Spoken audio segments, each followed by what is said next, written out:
Will Europe ever have a common policy in arms production? We have NATO, but the EU as a military-industrial complex?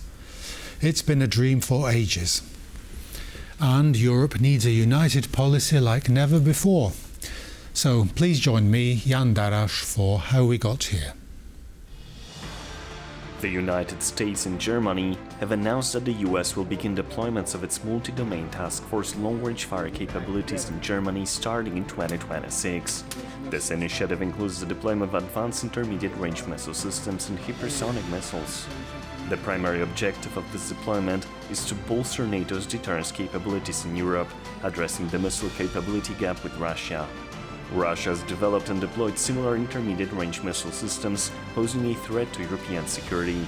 Although the planned US missile batteries are fewer than Russia's existing capabilities, they represent a critical step towards enhancing NATO's defense and deterrence posture in the region. The MDTF concept integrates various military capabilities, including cyber, electronic warfare, space and kinetic operations, to counter modern threats effectively. As part of its resources, MDTS will have various types of long-range ordnance at its disposal. The Dark Eagle system, which features hypersonic missiles, remains shrouded in secrecy with limited public information available. Hypersonic missiles are capable of traveling at speeds exceeding Mach 5, making them extremely difficult to intercept. The Typhoon system, on the other hand, leverages existing technology by using SM-6 and Tomahawk missiles. The systems are designed for rapid deployment and operational flexibility, making them a valuable asset in countering modern threats. At the beginning of July, in a coordinated effort to strengthen European defense, Poland, France, Germany and Italy signed a letter of intent to develop long-range precision strike capabilities as part of the European long-range strike approach. This initiative focuses on the joint deployment and operation of intermediate-range missile systems. Currently, European allies depend heavily on the US for intelligence and targeting. The collaboration among these key NATO members aims to reduce this dependency and enhance Europe's ability to respond independently to emerging threats.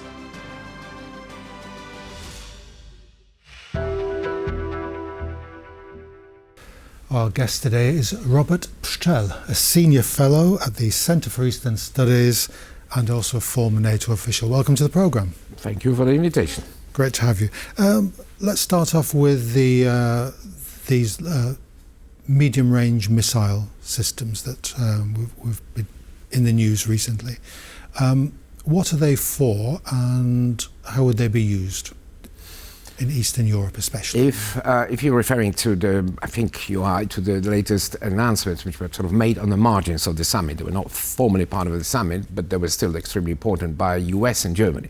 US because these missiles and delivery systems, they are American, but this was about an expected decision that there could be placed some of those missiles in Germany, not earlier than 26. Why is it important? Because first of all, it's about deterrence. Unfortunately, it's not NATO, US, Germany, Poland who wanted a confrontation, but we have it.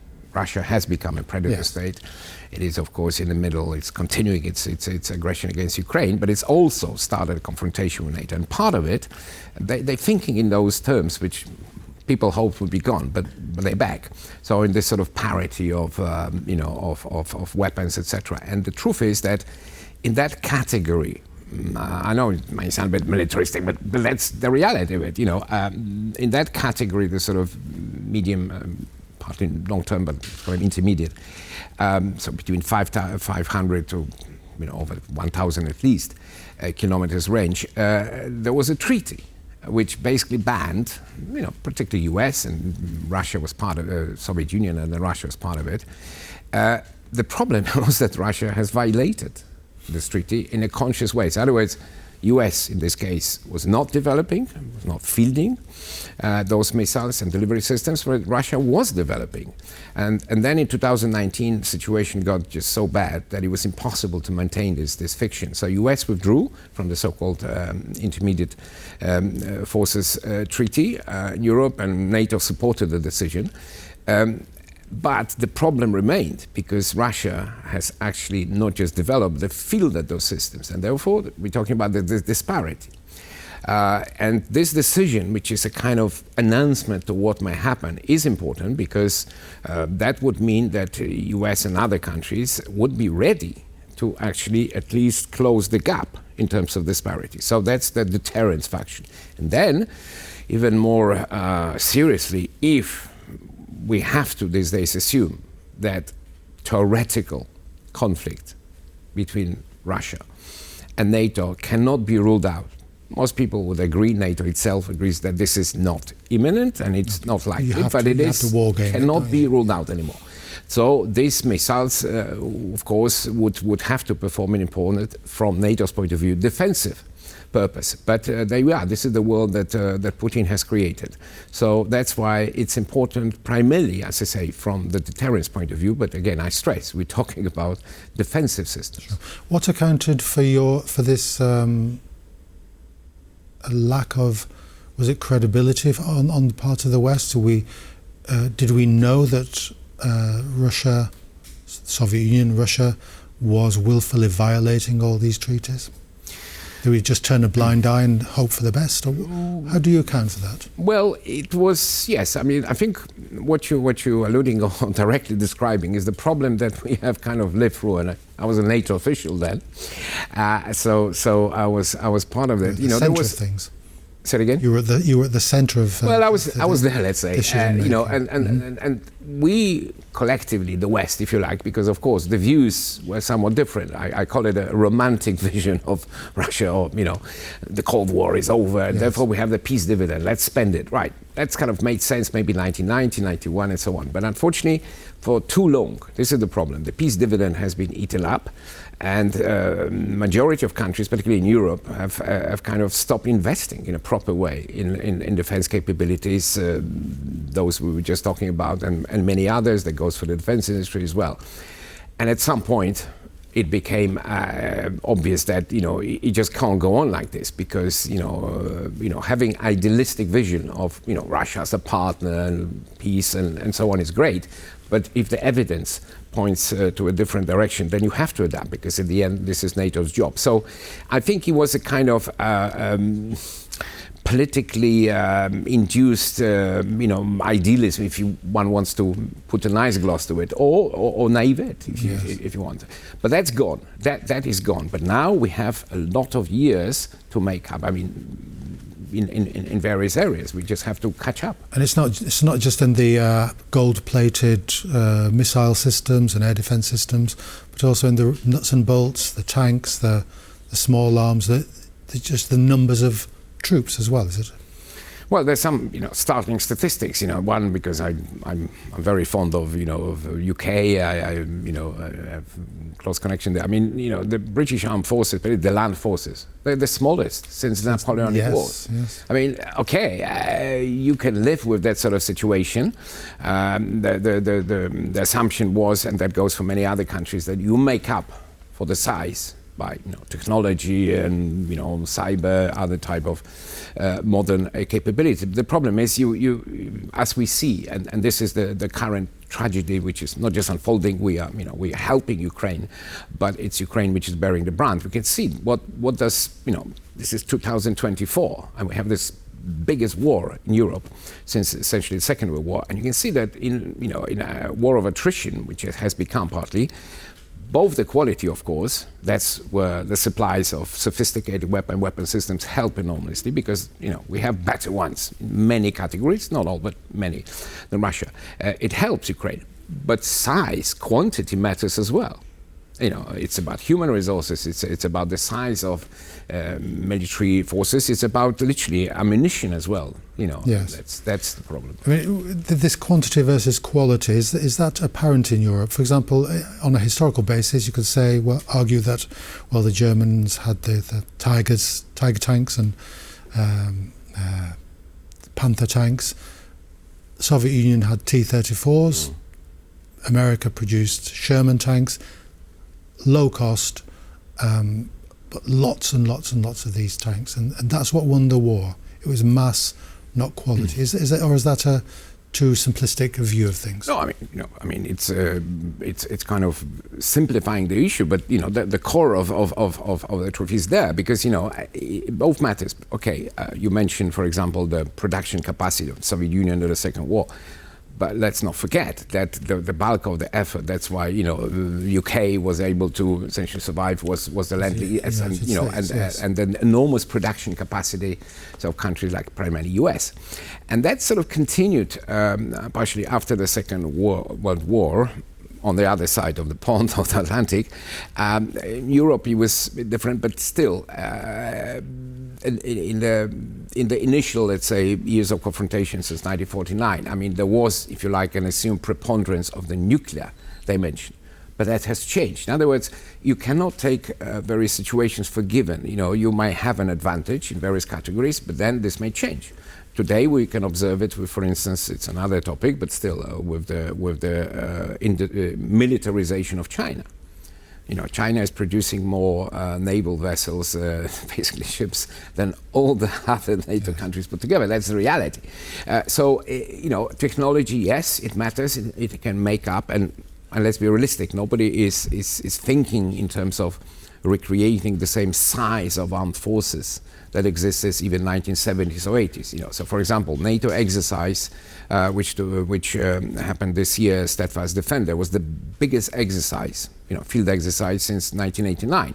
It was close to about 90,000. Well, in 1980s we had exercises, fielding about 200, close to 300,000.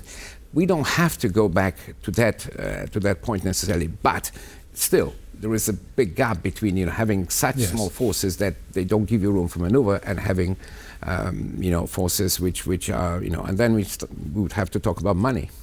Well, this is it. I mean, are we any nearer to getting a Euro military industrial complex, or is this a NATO thing? We hear calls from the European Union about European air defence, common missile systems, all that sort of stuff.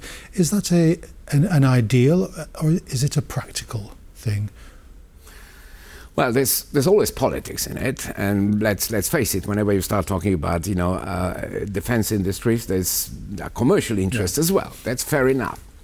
But again, if we were kind of living in happy, early 90s times where peace dividend, we've won the war. We won. Or and there's no threat. Then various things that kind of people may dispute. What's the optimal policy, but that's okay as long as we feel safe. But at a time when we are already in a confrontation, these things become acute problems. So the fact that Europe has kind of run down, if you like, has lowered the guard and simply. It does not possess that type of capacity of the defense industry. We can see it. Europeans pledged so many million, right? Missiles, particular type, ammunition for Ukraine, and they've not been able to fulfill it. A country like Czech Republic, not the largest country, but it took upon itself the role of kind of going around the world, and it's been relatively successful in this. But that's the truth. Does it mean that this is a hopeless situation? Of course it's not, because the capacity, the potential capacity is there, the technical ability is there. But still, the additional problem is during the Cold War, you could potentially think, in terms of conflict, factory producing vacuum cleaners into something producing military stuff. You can't turn Starbucks into, all due respect, or some other, service industry type, which is what Europeans have become. It's part of the bigger problem, which is kind of deindustrialization. Yes, we subcontracted it out to Asia, didn't we, for the most part? I mean, one of my former bosses in NATO, Secretary General Hobbs-Heffer, described it as that, Europe went on this sort of strategic vacation after the Cold War, so outsourcing, production, that's China, Russia energy, and US security in broad sense. But that's unsustainable. So by hook or crook, whatever is the label, if you like, if European defense industries, and that's beginning to happen, are increasing their production and production capacity, that's a good thing. If that's spurred by, let's say, funds provided by the European Union, is great. But at the same time, this is my humble view, maybe I've been a NATO official too long, but I think there is a real issue. There are some things which, you cannot replace NATO. NATO is the collective defense organization of, if you like, the West. The majority of EU members are still members of NATO as well. Yes. So when it comes to things like standardization, when it comes to defense planning, and that's all linked to the production capacity, well, it's NATO who should really have the major say. But we have a reality which is called the European Union. European Union has ambitious. European Union it's a different mandate. Again, this is the difference between 1989 and today. So this has to be squared. A final question to you. Do we still have the technological and the human talent base to rejuvenate a arms industry? I'm thinking about in the 1920s, one of the debates about the disarmament after the First World War, certainly in Britain, was that if we stop building battleships and aircraft carriers, after 3 generations we'll just lose the technology and lose the skills to build ships in the event of another war. Is that something that's hitting Europe at the moment, or is it a problem of being pacifistic or too dependent on welfare state mentality? Well, I believe that the basis for the technological ability is there, because if one looks at the technical acumen, if you like, it's like Europeans have not completely lost the skills to produce, to invent things and so on. Neither have the Americans. The problem is that it's one thing in a sort of theoretical domain, but then you need investments. You need to put your money where your mouth is. And that's where the size of the defense budgets matters so much. And we have a problem, because it's not only Europeans are lagging behind US in terms of, but we also have a problem within Europe. So you have the frontier states like Poland, Sweden, Finland, Baltic states, who are spending 4% or well above 3%. And then you have quite a number of Western European countries which are not even, some of them, not even meeting the 2%. And that's a problem, because in the end you need money to place orders, to to produce the necessary capability. So I think the tide has been turning, and the West is well known for the fact that it's kind of peacefully orientated trade. It's most important. But when the type of crisis and real confrontation, which we have to accept, it's a fact, then I think we are heading in the right direction. But it's true that things should be speeded up. That's really the call of the day. Yes, Europe always seems to do the right thing when everything else has been exhausted. Robert Pszczel, thank you very much for coming on to our programme. My pleasure, thank you. So that's all we have time for today. Please join us next time for How We Got Here.